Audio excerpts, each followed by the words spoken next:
I want to take a look at coming into this position. I've shown this variation before, and this is something, again, Matt Serra used to use a lot.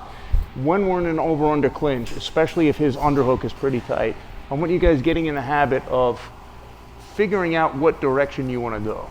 If I want to take Adrian backwards, a secret that I use, and I've shown Sim this and other people this against the cage, is getting my shoulder lower than his. If I can get my shoulder lower than his, I can start to pull him backwards. However, if his shoulder is lower than mine, I have to be aware that he can do the same thing to me. And if I can't get my shoulder lower than his, another variation I can use is to keep a short elbow and change the direction and bring him forward rather than backwards. So what we're going to do is we're going to go over his shoulder. We're going to get a nice tight whizzer on him.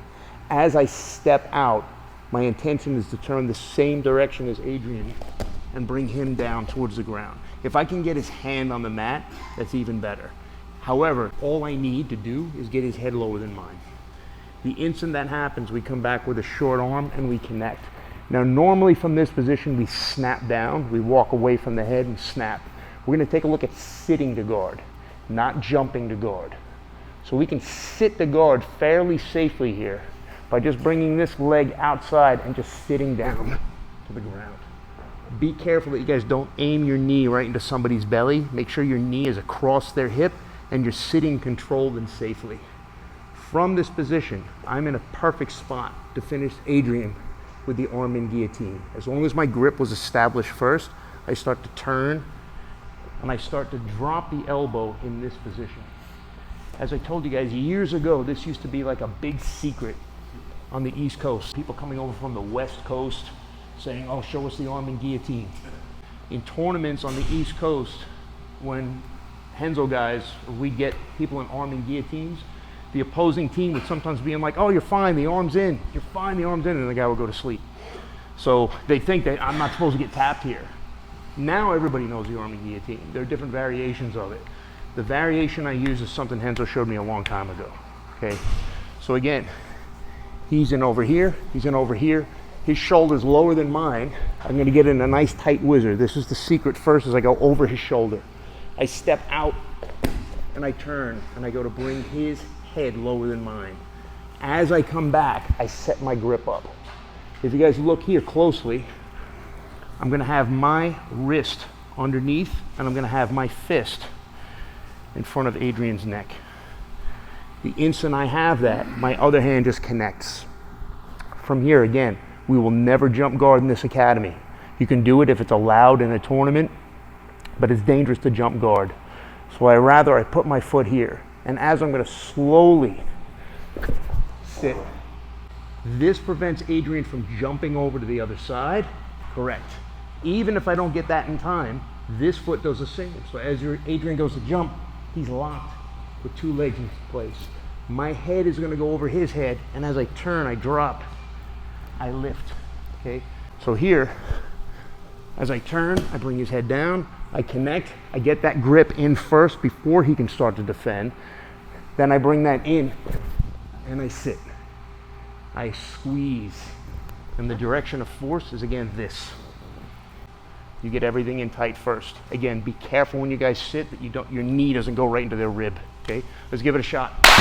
Get the grip correctly first, okay? Once the grip is in, it's gonna be easy to sit into the position. And it's gonna be actually hard for him to put his hand in to defend. But all we did was bring this across, and then I started to slowly kind of just hop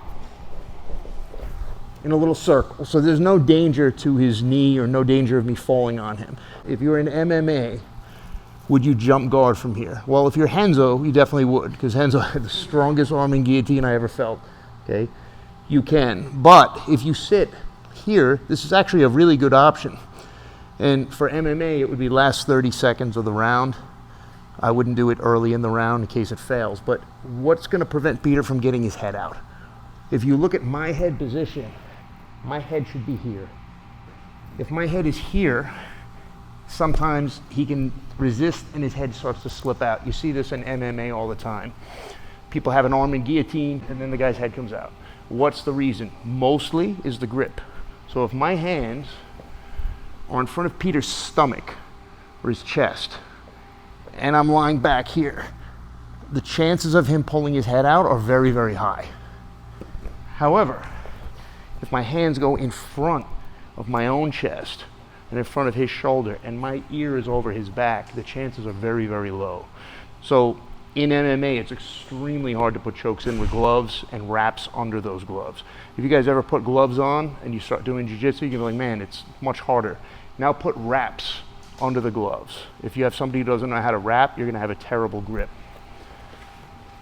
But if you put your hand in front, remember I did this earlier, now I put my hand in front and I put my ear here, and when I fall, without even squeezing, when Peter goes to pull his head out, it's really stuck. The nape of his neck is covered by my armpit. So make sure you guys have the grip in first. You guys can just start from here if you want to. Get everything in nice and loose. Fist goes in front. I support. I bring my head over and my ear over the back of his neck, and I lie on my side. Now, if I can't finish for whatever reason, the reason why I like this position is, again, if Peter goes to jump over, he's stuck. If nothing's happening, I can easily put this foot on the floor, and I'm going to use this as a tilt. And as I bridge, I bring him over. Now from here, with my head on the floor, my shoulder on the floor, it becomes easy to step over and change my angle and drop, and I can finish mounted. When you finish mounted, the choke gets 30, 40, 50% tighter. You can mount belly down, or you can mount kind of laying on your side, the way I did. I prefer staying on my side. I feel I get more of a crank. Some people go belly down. What I want to see you guys do is get this in nice and easy, nice and loose. Get your elbow below the line of this shoulder, hand in front, connect. This foot goes in here, or over the nape of his neck. Have your partner just try to pull their head out. It should feel impossible.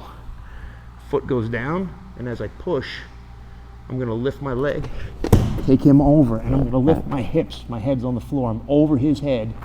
I step over, a short step over his hip, and I start to drive.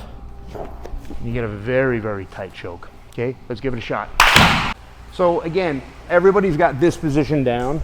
Everybody's putting their head in the correct position here, which is my neck over the nape of his neck, my head over his head.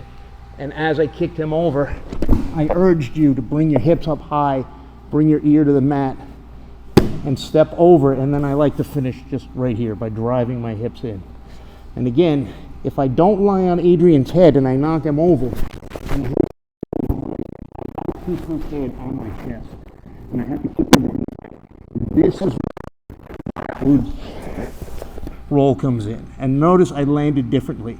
Instead of landing on my right hip, I landed belly down, and that's when I drop my hips into him to finish. So remember, you're either taking them over and lying on their head and making a short arc, or if you miss that and their head comes over, you're just doing a backwards roll to mount. Okay? Couple more reps. Let's do it.